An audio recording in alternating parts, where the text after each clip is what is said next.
Hi, it's Tilly again.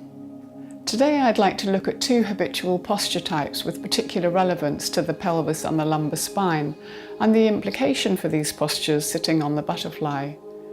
We can probably all agree that people have postural habits, and they also tend to show what we might call a default posture, one that they tend to adopt subconsciously. Let's find neutral pelvis on ourselves first of all.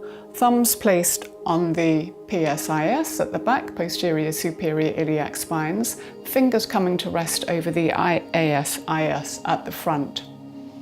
We can see that there's a slight downward sloping angle from my thumbs at the back to the front. Some people get confused and say that because of this natural inclination, a neutral pelvis is in an anterior pelvic tilt. My take, however, is that neutral is neutral, and so I'm going to take this as the reference point. Now let's imagine that the pelvis is a basin. If the basin tips forward such that the water would wash over the front edge, this is an anterior pelvic tilt. If the basin tilts backwards so that the water would wash over the back edge, this is a posterior pelvic tilt. Many of us can rock our pelvis backwards and forwards to emphasize this movement. Default postures may exhibit either one of these from subtle to grand, and they have huge implications for the rest of the body. You see, in the upright posture, a neutral pelvis is the foundation that helps the spine to come into its optimal alignment, meaning the best alignment where there is postural balance, so that the muscles throughout the body on the front and on the back can work quietly in the background, giving a body that is economical, efficient and responsive. Now let's look at the implications for these postures when we come to sit on the butterfly for the first time.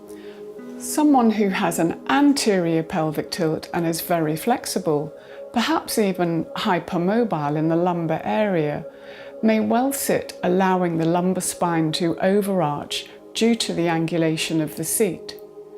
Depending on the extent, they may even say that they feel like they're falling off.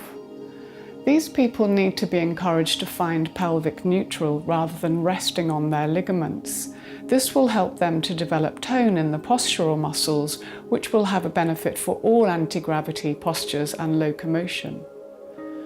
On the other hand, someone whose default posture is a posterior pelvic tilt and a flattened lumbar spine, they may well sit on the butterfly for the first time with little improvement in their posture.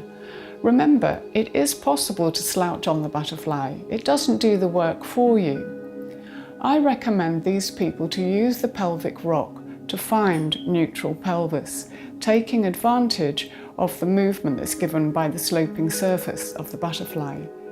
In this case, the new position will feel unfamiliar for a while, and they may require repeat cueing to come into optimal alignment. As soon as they get the feeling in their body, though, the correct postural muscles will wake up and start to work for maximum efficiency. I look forward to your feedback about how you get on with the exploration of the pelvic rock.